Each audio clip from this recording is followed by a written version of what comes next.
Glórias a Deus. Amados, vou fazer um teste antes aqui para ver se o áudio está funcionando normalmente, tá? Deixa eu dar uma olhada aqui. Já é a segunda vez, terceira vez que a gente inicia. Glórias a Deus. Amém. O áudio está funcionando normalmente. Meus amados, graças a Deus, louvado seja o Senhor. Por 3 vezes eu tentei iniciar o vídeo e estava sem áudio. O pastor Luciano falou pra gente aí na mensagem que estava sem áudio. Qualquer coisa, se tiver sem áudio, alguém me avisa, por favor, tá, amados? Eu fiz o teste aqui tudo no áudio, todos os aplicativos estavam funcionando o áudio normalmente. Só no Facebook que estava sem áudio, não sei porquê. Por isso que nós atrasamos aí, talvez até um pouco mais que 10 minutos, né, infelizmente. 15 minutos atrasamos. Meus amados, somos gratos a Deus, estamos iniciando mais um momento de ensino, transmitido na página do Facebook da nossa igreja, Igreja da Multiforme Graça de Deus.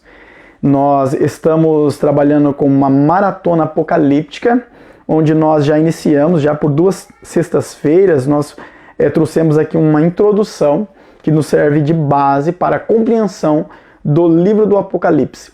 E tendo já essa base, nós vamos iniciar hoje já o primeiro capítulo, né, do livro do Apocalipse e trazer aqui a interpretação para o mesmo. Lembrando que o livro do Apocalipse ele tem várias divisões, aprendemos isso lá na parte da introdução, né, nas 2 sextas passadas.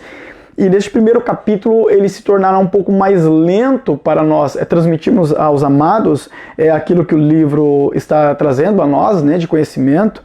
Mas assim que nós adentrarmos ali a epístola às 7 igrejas, então se torna um pouco mais, digamos entre aspas, mais rápido, tá? Então hoje vai ser um pouquinho mais amarrado, né?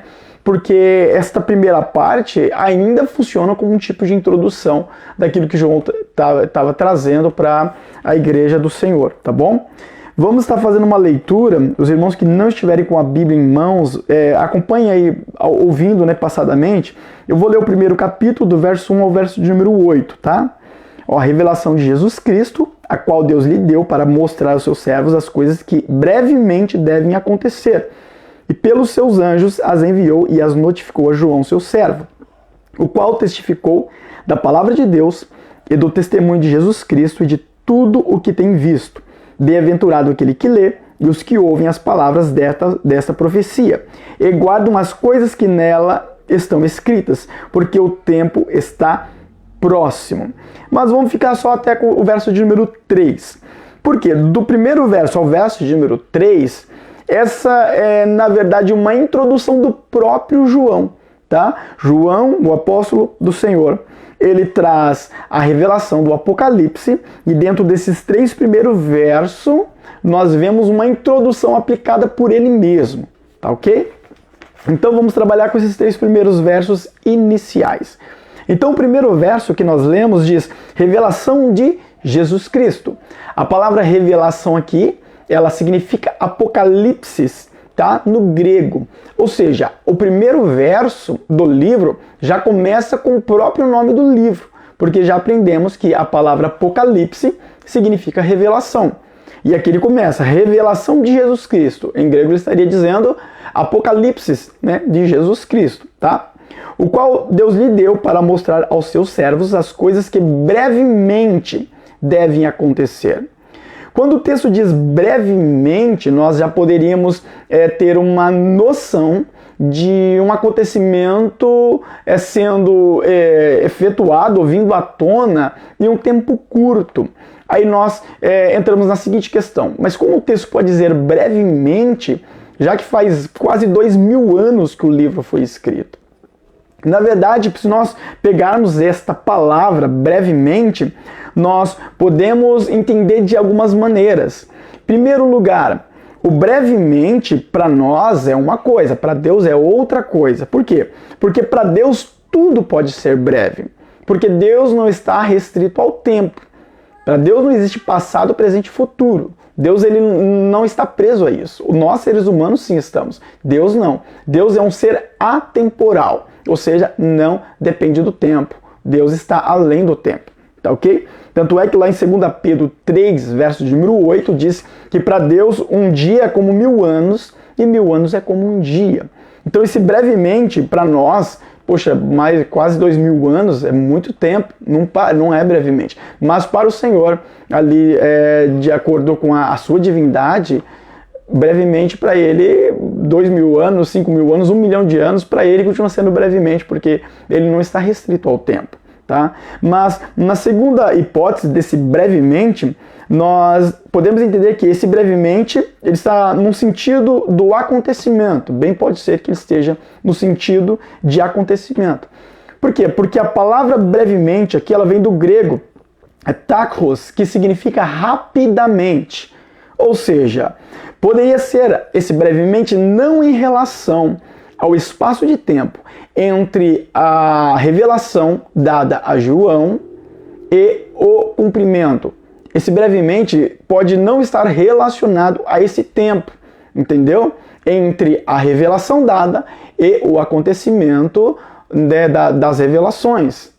Mas esse brevemente pode estar sendo vinculado aos acontecimentos desde o início ali do ponto de partida, ou seja, a partir do momento que se inicia os acontecimentos de Apocalipse, brevemente vão acontecer, ou seja, será num espaço curto que vão acontecer todas as coisas que estão ali no livro do Apocalipse, sem falar do milênio, obviamente, né? Então esse brevemente ele pode ter este vínculo. E ainda nós temos que notar, na terceira hipótese, é que o brevemente aqui, ainda que para as pessoas dos tempos de João, não foi brevemente, já que elas faleceram, né? Já faleceram mais de quase 2000 anos atrás, mas para a geração do arrebatamento, do cumprimento dessas profecias, de fato será brevemente. Por exemplo, pode ser que para nós, se estas profecias vão se cumprir na nossa geração, o arrebatamento, a vinda do anticristo e tudo mais, para nós isso brevemente funciona. Para aqueles que morreram antes, que morreram lá 1000 anos atrás, há quase 2000 anos atrás, o brevemente não era para eles, mas para a geração que há de se cumprir o que está escrito em Apocalipse, tá? Então não vamos nos deixar ser enganados, né? Por muitos aí que tenta desfigurar a palavra de Deus, o Apocalipse, dizer, lá está escrito brevemente, mas faz quase 2000 anos atrás, e aí? Então a Bíblia está mentindo? Não, esse brevemente, bem, pode estar sendo vinculado à nação, à geração do qual vai ser participante dos acontecimentos do livro do Apocalipse. De fato, brevemente aqui faria muito sentido, tá? Aí o texto ainda continua, né? Brevemente devem acontecer. E pelo seu anjo as enviou e as notificou ao seu servo, a João, seu servo.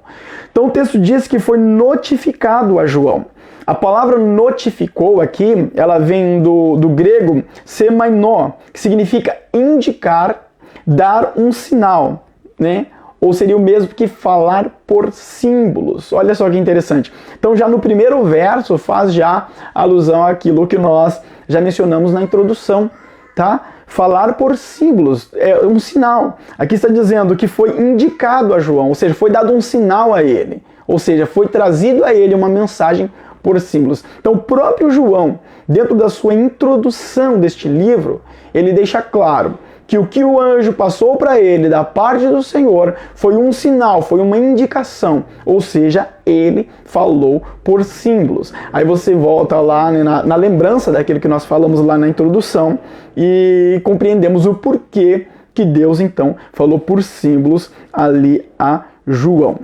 Verso de número 2, o qual testificou da palavra de Deus e do testemunho de Jesus Cristo e de tudo o que tens visto. Ele diz o qual testificou. A palavra testificar aqui, ela vem do grego matureu, que é o mesmo que testemunhar. Na verdade, é daí que vem a origem da palavra mártir, né, que significa testemunha. Aqui o verbo grego está no que nós conhecemos como aoristo. O que é aoristo? É uma das formas do verbo grego. Nesta forma aqui, conhecida dentro da gramática grega, aoristo, no caso aqui está indicando que João já havia dado testemunho a respeito de Jesus Cristo, acerca do verbo, acerca do verbo de Deus. Ou seja, esta parte aqui, ela soa como um predicado ao sujeito contextual. Quem é o sujeito contextual? O próprio João. Então, o testificar aqui coloca João como testemunha de quem? De Cristo. O texto está querendo dizer, aliás, está dizendo o quê? Que João, antes de receber estas profecias, já estava testificando a respeito de Jesus Cristo. Ele já era testemunha, tá? Então Deus não escolheu João para testemunhar. Deus escolheu a João porque ele já testemunhava. É isso que o texto está dizendo, tá ok? Então este é o verso de número 2. Verso de número 3. Bem-aventurado aquele que lê e os que ouvem as palavras desta profecia e guardam as coisas que nela estão escritas, porque o tempo está próximo. Bem-aventurado, a palavra bem-aventurado, do grego makarios, que significa abençoado ou ainda feliz. É uma chamada a todos aqueles que receberiam essa mensagem. Primeiramente ali as 7 igrejas da Ásia, nós vamos falar disso posteriormente, e as demais igrejas, né, já que se tornou aqui um escrito circular, depois foram feitas várias cópias, e cerca de mais ou menos 1000 anos depois de que João escreveu este texto, era possível ter alcance, né, as pessoas ali que não tinha ali nenhuma função ali eclesiástica, mas já tinha ali a probabilidade de alcançar uma cópia dessa e ter uma cópia particular do escrito de João.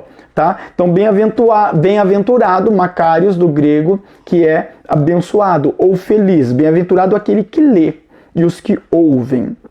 Por que o texto diz aquele que lê e aqueles que ouvem? Se você pegar este verso na versão Almeida Revista Atualizada, tudo está no plural. Aqueles que leem, plural, e aqueles que ouvem, no plural.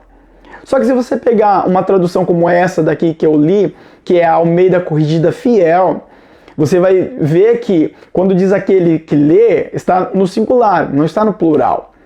Mas aqueles que ouvem está no plural. Essa tradução é uma tradução mais fiel, tá? Na versão Almeida Revista Atualizada, a ideia era trazer entendimento para as pessoas que lessem este verso e compreendessem aquilo que o verso estava de fato dizendo. Mas quando nós pegamos esse texto no original, nós vamos ver que o início da frase coloca alguém no singular e posteriormente coloca ali pessoas, no caso, né, no plural. Por quê? Quando diz aquele que lê? Porque nos tempos de João, nos tempos bíblicos, pouquíssimas pessoas sabiam ler e escrever. Era raro alguém que sabia ler e escrever. Tá? Então, normalmente seria alguém que lesse, né? E os demais que ouviam. Isso era uma coisa comum. Tá? Então, quando João ele escreve este livro, né, principalmente ali as epístolas a cada igreja da Ásia, quando este escrito foi levado às igrejas, o que acontecia é que alguém lia, geralmente era alguém ali que tinha conhecimento, o pastor da igreja e tal, ele fazia a leitura e os membros ouviam aquilo que estava sendo lido. Ou talvez até mesmo o portador da carta ali tivesse leitura e leu para a igreja. Não tem como falar quem leu, mas era comum alguém ler, um só, e todos os demais ouvirem. Por quê? Porque era raro alguém que tinha leitura naqueles tempos. Até no Brasil, propriamente, aí, alguns anos atrás, a taxa de analfabetismo era gigantesca, né? Imagina nos tempos bíblicos, né? Num lugar como aquele e tal, as dificuldades eram muito maiores. Então, o texto no original seria aquele que lê, ou seja, alguém que está lendo e aqueles que estão ouvindo, né, o escrito do livro do Apocalipse. Então, deste primeiro verso ao verso de número 3, nós podemos entender como uma introdução que o próprio João traz de seu escrito, tá ok? Agora vamos iniciar a leitura do verso de número 4 até o verso de número 8. Nesta parte aqui do verso de número 4 até o verso de número 8, nós vamos ver as mensagens do Senhor, né, às 7 igrejas. Ali uma mensagem inicial, para que as 7 igrejas viessem entender e compreender aquele que estava falando com a igreja, né, e o que vinha posteriormente, tá ok? Aqui nós podemos rotular como uma introdução às igrejas da Ásia Menor, do verso de número 4 ao verso de número 8. Verso de número 4. João, às 7 igrejas que estão na Ásia, graça e paz seja convosco, da paz, da parte, daquele que é, e que era, e que há de vir, e da dos 7 espíritos que estão diante do seu trono, e da parte de Jesus Cristo, que é a fiel testemunha, o primogênito dentre os mortos, e o príncipe dos reis da terra, aquele que nos amou em seu sangue, nos lavou dos nossos pecados. Verso 6. E nos fez reis e sacerdotes para Deus e seu Pai, a ele a glória e o poder para todos sempre. Amém. Verso 7. Eis que vem com as nuvens, e todo olho verá, até os mesmos que o transpassaram, todas as tribos da terra se lamentarão sobre ele. Sim, amém. Verso 8. Eu sou o alfa e o ômega, o princípio e o fim, diz o Senhor, que é o que era, o que há de vir, o Todo-Poderoso. É que para mim aqui tá escuro, tá? A Bíblia aqui para mim tá... faz sombra aqui para mim na leitura, aqui esconde um pouco as letras, tá bom? Então nós fizemos uma leitura do verso 4 ao verso de número 8. Do verso de número 4 ao verso de número 8 soa como uma introdução às 7 igrejas da Ásia Menor. Não é porque este texto está escrito como uma introdução às 7 igrejas que não serve para nós como igreja do Senhor, tá? Nós vamos compreender isso adiante. Então no verso de número 4 diz: João às 7 igrejas que estão na Ásia.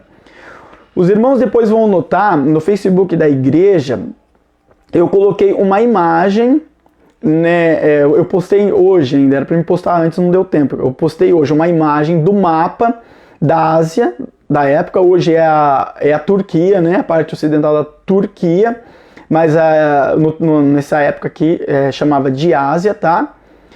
E eu coloquei um mapa e ali localizado as 7 igrejas da Ásia, tá? Filadélfia, Pérgamo, Tiatira, enfim, todas as igrejas. E coloquei inclusive, eu acho que este verso aqui, se não me falha a memória ali, na imagem. Coloquei tanto no Facebook da igreja, no grupo do WhatsApp, como eu coloquei também no Facebook, coloquei no grupo do WhatsApp, como coloquei no Facebook da igreja. Conforme a gente for passando a maratona apocalíptica, amado, antes de nós entrarmos a cada dia, durante a semana, provavelmente eu vou colocar alguma imagem referente àquilo que nós vamos estudar, para que a igreja do Senhor compreenda aquilo que está sendo dito. Aí eu faço lembrança da imagem. Lembra a imagem que eu coloquei essa semana? Então, aquela imagem é isso daqui que eu estou falando no texto. Tá ok? Então vai funcionar dessa maneira para ajudar os irmãos a compreender a palavra do Senhor. No verso de número 4 aqui, João ele já começa a se referir às 7 igrejas da Ásia. Tá lá no mapa, depois você dá uma olhada lá no Face da igreja ou no grupo do WhatsApp da igreja. O mapa que eu coloquei lá, você vai ver certinho pontuando ali onde estavam, cada igreja, que hoje ali é a Turquia. Então inicia o quê? João, as 7 igrejas da Ásia, as 7 igrejas que estão na Ásia. Depois diz, graça e paz seja convosco, da parte daquele que era, que há de vir, e dos 7 espíritos. Então daquele que era, daquele que daquele que era e do que há de vir. Note que aqui é uma referência ao próprio Deus, ao próprio Cristo, tá ok? Quando diz aquele que é uma referência que denota o nome de Deus, que está lá em Êxodo, no capítulo 3, verso de número 14, onde ele diz para Moisés: eu sou o que sou, ou seja, aquele que é, eu sou, tá? Embora essa expressão eu sou não esteja hoje na Bíblia hebraica, porque o sou, nessa palavra ser, o verbo hebraico errie, ele não se conjuga no presente, apenas no passado ou no futuro. Então, na Bíblia hebraica não existe isso, eu sou o que sou. Lá na Bíblia hebraica, nesta parte, aqui que para nós é Êxodo 3,14, está escrito eu serei o que serei. Porque para eles não existe o verbo ser no presente, então como eles vão colocar o verbo ser no presente lá se não existe na língua hebraica, né? Então para eles estão assim. Mas para nós, a nossa tradução está eu sou o que sou. E porque no nosso tem, né? No português para nós tem, né? O verbo ser, ele se conjuga no presente, tá? Mas a Bíblia não foi escrita em hebraico? Inicialmente sim, só que o hebraico de antigamente não tem nada a ver com o hebraico de hoje. Aliás, não tem nada a ver não. Muita coisa se alterou. O hebraico do tempo de Moisés é diferente, tá? Sem falar também que é difícil saber se Deus falou com Moisés em hebraico ou em egípcio, né? Já que Moisés falava em egípcio também. O texto não fala como que ele falou com Moisés. Moisés provavelmente escreveu em hebraico, mas se Deus conversou com ele na língua hebraica, a gente não sabe. E se o ser, né, conjugado ali, o verbo erie no hebraico, conjugado no presente, se na época de Moisés conjugava ou não, também ninguém sabe. E se conjugava na língua egípcia, também ninguém sabe. Ou seja, o eu sou, ele tem mais força do que eu serei. Até por causa deste mesmo ponto aqui de Apocalipse, que João ele traz, dizendo, o próprio, né, o Senhor falando, né, aqui para do Senhor, daquele que é, né, João recebendo da parte de Deus, aquele que é, ou seja, seria o eu sou ali de Êxodo 3,14, tá? Esse é o nome de Deus. E ele ainda diz, né, aquele que é e que era. Quando fala que era, está denotando o próprio nome de Deus dentro da eternidade. E você vê isso lá em Êxodo 3, verso de número 15. O próprio Deus diz, o meu nome ele é eterno. Ou seja, ele não só é, ele era também, tá? Porque já que ele é eterno, então ele era, ele é, e ele sempre vai ser, tá ok? E ainda ele diz, e aquele que há de vir. Isso nos puxa lá para João 3,10, que o próprio Jesus disse isso, né? Eu irei ao Pai, né? Mas ele fala, né? Preparar lugar e tal. Voltarei e vos levarei para mim mesmo. Ou seja, eu virei outra vez e vos levarei para mim. Esse virei é a mesma palavra aqui daquele que há de vir. Então, é uma alusão à promessa que Jesus já tinha feito em vida, né? Ali, em João capítulo 3, verso de número 10. Eu digo em vida porque ele morreu humanamente falando, depois ressuscitou e hoje ele está vivo não como ser humano, mas obviamente como Deus ali, tendo o corpo já glorificado, não um corpo de carne, tá bom? Só que o texto, neste verso aqui, ainda fala sobre os 7 espíritos que estão diante do trono de Deus. Ou seja, João está falando, existem 7 espíritos diante do trono de Deus. O que é esses 7 espíritos? A Bíblia nunca falou nada sobre isso, sobre 7 espíritos no trono do Senhor, diante do trono de Deus. Vamos lembrar uma coisa, em grego, na língua grega, na gramática grega, não existe letra maiúscula nem letra minúscula, tá? Então toda a palavra espírito aqui na Bíblia Sagrada, no grego, tudo vai ser com uma letra minúscula, vamos dizer assim. Não tem letra maiúscula lá, tá? Só que através dos tempos, os tradutores eles entenderam que aonde era o Espírito Santo, deveria ser colocado uma letra E maiúscula. Então na sua Bíblia você vai encontrar E maiúsculo para Espírito Santo, falando do Espírito de Deus, e você vai encontrar E minúsculo quando fala sobre o Espírito do homem.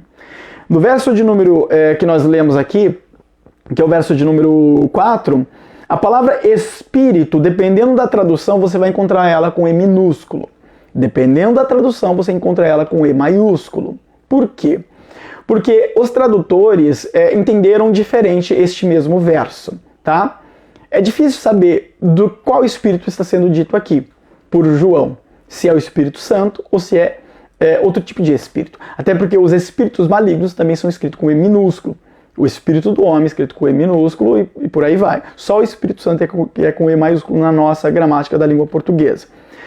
Qual espírito que João está falando aqui? É difícil saber por conta disso. Os tradutores da Bíblia, que interpretaram como o espírito, colocaram o E minúsculo, eles entenderam que esses 7 espíritos são 7 anjos que cuidam ali das 7 igrejas da Ásia. Não são os pastores, são anjos, seres angelicais mesmos, que estavam incumbidos de auxiliar espiritualmente ali, segundo a ordem de Deus, aquelas igrejas, para que o evangelho viesse a crescer. Não significa que cada igreja hoje tem um anjo do Senhor ali cuidando, um ser angelical. Não significa isso, tá? Essa interpretação é por conta da necessidade da época, tá ok? O evangelho estava, digamos assim, iniciando, né? E era necessário mesmo ali de toda a intervenção ali não que hoje não precisa, né? Mas era necessário ali alguns cuidados diferenciados por conta do momento e da época, né? Hoje já é diferente, então o evangelho já está em todos os lugares e tal, praticamente, né? Muitos países ainda não tem. Mas aí Deus trabalha de maneiras diferentes, a gente sabe disso. Então, os tradutores entenderam isso, que são 7 anjos, que são 7 espíritos de Deus, que estão cuidando das 7 igrejas, por isso está lá E minúsculo, tá ok? Mas os tradutores que colocaram E maiúsculo, eles entenderam que ali era o Espírito Santo. Porque o número 7, o livro do Apocalipse é o livro que mais trabalha com simbologia numérica, tá? Por várias vezes na Bíblia aparece o número 7, por várias vezes aparece o número 10, o número 3, o número 4, enfim, cada número tem um significado dentro da escatologia. O número 7, por exemplo, ele significa totalidade ou ainda perfeição. Quando fala então 7 Espíritos de Deus, está falando da perfeição do Espírito Santo, tá bom?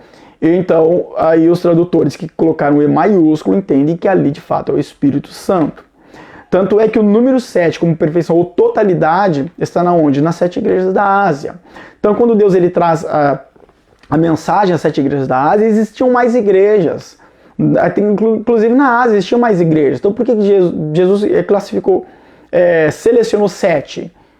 Por que não 8, 10, 20? Enfim, existiam mais igrejas. Mas ele pegou 7. E por que 7? Porque o número 7, até na concepção deles, era um número que simbolizava a perfeição e a totalidade. Então, quando se fala das 7 igrejas da Ásia, está falando de totalidade. Ou seja, não é só para as 7 igrejas da Ásia, mas é para toda a igreja, todas as igrejas, de todas as épocas, de todos os tempos. Por isso, o número 7. Resumindo, não se sabe se aqui está falando de fato os 7 espíritos, se são os anjos que cuidavam das 7 igrejas, ou se tinha mesmo de fato 7 anjos ou não, ou se é do Espírito Santo. Porém, as duas interpretações, elas são bem inteligentes, né? Verso de número 5. É isso, né? Nós lemos verso de número 4, onde é que eu estou aqui? Verso de número 5. E da parte de Jesus Cristo, que é a fiel testemunha, o primogênito dentre os mortos e o príncipe dos reis da terra, aquele que nos amou em seu sangue e nos lavou dos nossos pecados. Por que o primogênito dos mortos? Aqui fala da parte de Jesus Cristo, que é fiel testemunha, o primogênito dos mortos. Por que primogênito dos mortos? Primogênito se fala de primeiro. Então o texto está se referindo a Jesus como o primeiro que morreu e ressuscitou? Bom, na verdade, se nós formos classificar dentro da obra da redenção em relação ao plano de Deus, sim, de fato, Jesus Cristo é o que foi morto desde a fundação do mundo. A Bíblia nos diz isso, tá ok? Mas dentro da cronologia, Jesus não foi o primeiro a ser morto e ressuscitado. Existem outros que foram mortos e ressuscitados na Bíblia Sagrada, né? Por exemplo, lá o filho da viúva, ali em 1 Reis, capítulo 17, verso de número 17 ao 24, né? Ali com Elias, que o filho da viúva morreu e ele foi ressuscitado por Deus. E o filho da sunamita também, lá em 2 Reis 4:32, também que morreu e ressuscitou. Ou ainda o homem que foi jogado ali na cova de Eliseu, lá em 2 Reis 13:20, ele também ressuscitou. Isso aconteceu antes de Jesus. Outras pessoas, o próprio Jesus ressuscitou pessoas, antes dele morrer, obviamente. Né? Lembre de Lázaro, que foi ressuscitado, morreu e foi ressuscitado pelo próprio Cristo ali. Então, quando diz primogênito dos mortos, não está falando necessariamente daquele que morreu primeiro e ressuscitou primeiro, mas está falando sobre aquele que teve o primeiro, né, a ter o seu corpo glorificado, e esse foi Jesus. E isso nós podemos ver lá em 1 Coríntios capítulo 15, 20, que diz assim, ó: mas de fato, Cristo ressuscitou dentre os mortos e foi feito as primícias dos que dormem. Então o próprio Paulo já havia falado antes de João ter essa revelação, que Jesus é o primogênito dos mortos, por conta do quê? Do seu corpo glorificado. Jesus é o único que tem corpo glorificado. A igreja vai ter corpo glorificado quando ela acontecer o toque da trombeta, ela for arrebatada, né? Os mortos vão ser ressuscitados, a igreja vai ser arrebatada ao encontro com o Senhor, vai ter o seu corpo transformado para então partir para as bodas do Cordeiro, que vai ser realizado nos reinos celestiais, tá? No reino celestial. Então aí sim vai ter mais pessoas com corpo glorificado, mas enquanto isso só Jesus tem corpo glorificado, por isso ele é a primícia dos que dormem. Por isso que João ele traz essa colocação aqui. E ainda diz, né, aquele que nos amou e em seu sangue nos lavou de nossos pecados, é uma referência já ao sacrifício vicário de Cristo. Verso de número 6. E nos fez reis e sacerdotes para Deus e seu Pai. A Ele a glória, o poder, para todos sempre. Amém. Ou seja, através da salvação, Cristo nos dá o privilégio de reinar com Ele. Então nos fez reis, tá? E sacerdotes, ou seja, Ele nos constituiu como um povo sacerdotal, tendo acesso à sua presença. Hoje nós que somos salvos em Cristo, né, temos nosso nome escrito lá no livro da vida, nós temos o privilégio de reinar com Cristo no milênio. Nós vamos abordar isso posteriormente. Então nós vamos ser literalmente reis, a Bíblia nos diz isso. Nós seremos reis, reinaremos com Ele no milênio, tá? E sacerdotalmente, obviamente, teremos acesso à presença de Deus como nós já temos hoje. Nós temos acesso à presença de Deus através da nossa oração. Enquanto o povo no Antigo Testamento precisava de um sacerdote para se aproximar de Deus através de um sacrifício de animal, nós já nos aproximamos diante de Deus, né? Como se nós fôssemos um sacerdote. E através do sacrifício não animal, mas o sacrifício de Cristo Jesus, tá? E quando nós estivermos reinando com Ele no período milenar, nós, obviamente, estaremos com Cristo. Então ali, o acesso à sua presença será literal. Enquanto hoje é espiritual, naquele dia vai ser literal, tá ok? Verso de número 7. Eis que vem com as nuvens e todo olho verá, até os mesmos que o transpassaram, e todas as tribos da terra se lamentarão sobre ele, sim, amém. Mas como assim? Ele vem sobre as nuvens, mas a Bíblia e todo olho verá, mas a Bíblia não nos diz que nós seremos arrebatados num abrir e fechar de olhos? Como assim todo olho verá? Se o arrebatamento ele vai acontecer de uma maneira, né, repentina e ninguém vai ver, mas o texto aqui diz que todo olho verá.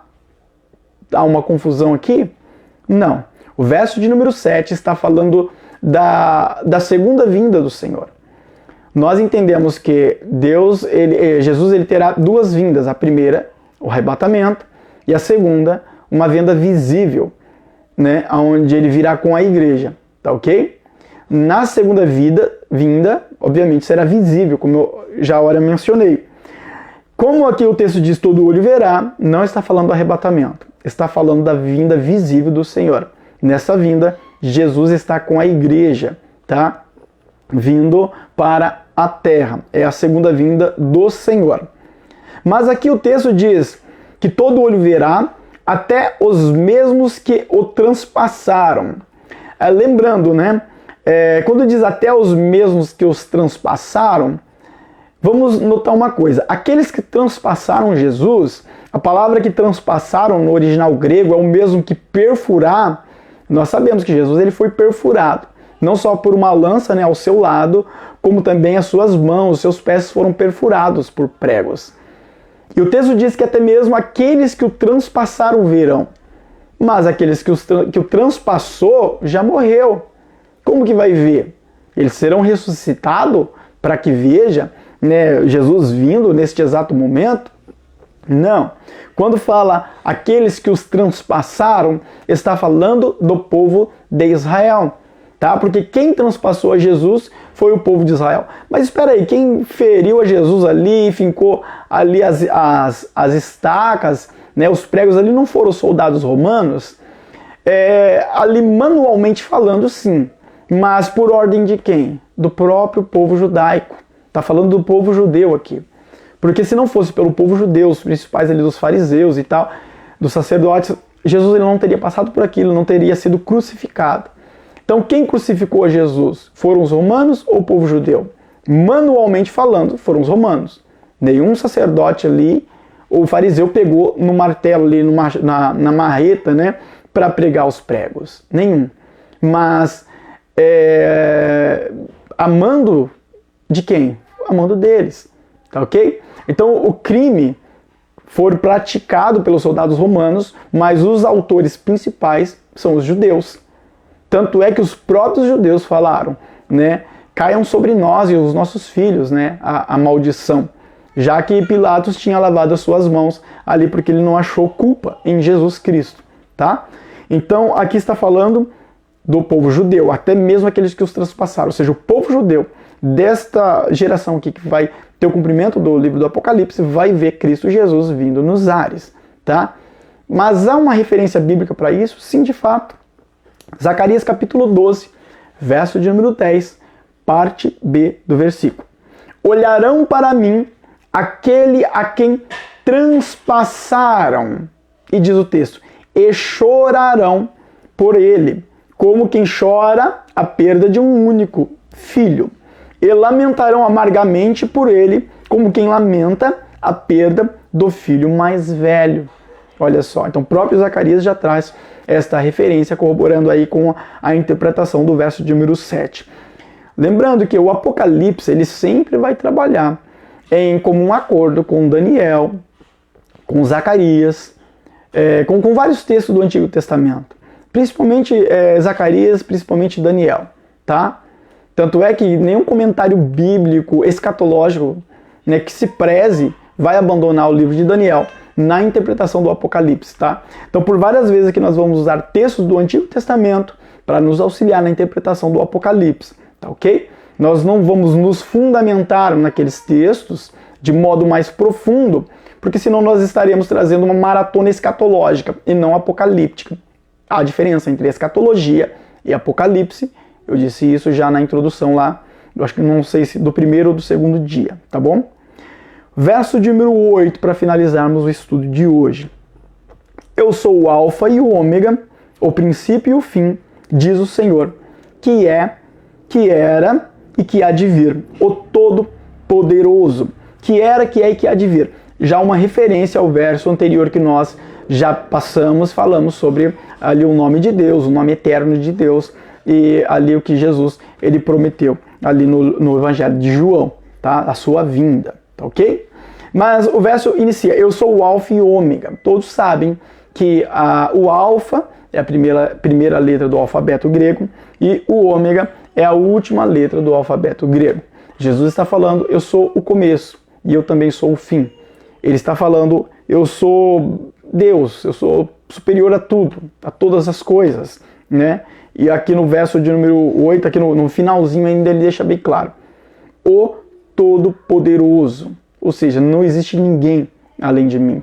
Jesus está falando, é eu que estou falando, é eu que estou trazendo esta mensagem. Então aqui nós finalizamos o verso de número 8. Amados, hoje nós trabalhamos dentro do capítulo de número 1, falamos da introdução do próprio João, que traz a todos os leitores da sua obra aqui do Apocalipse, que foi do verso de número 1 ao verso de número 3, e nós falamos da introdução que o próprio João traz, mas para a igreja, as 7 igrejas da Ásia, que inicia do verso de número 4, vai até o verso de número 8.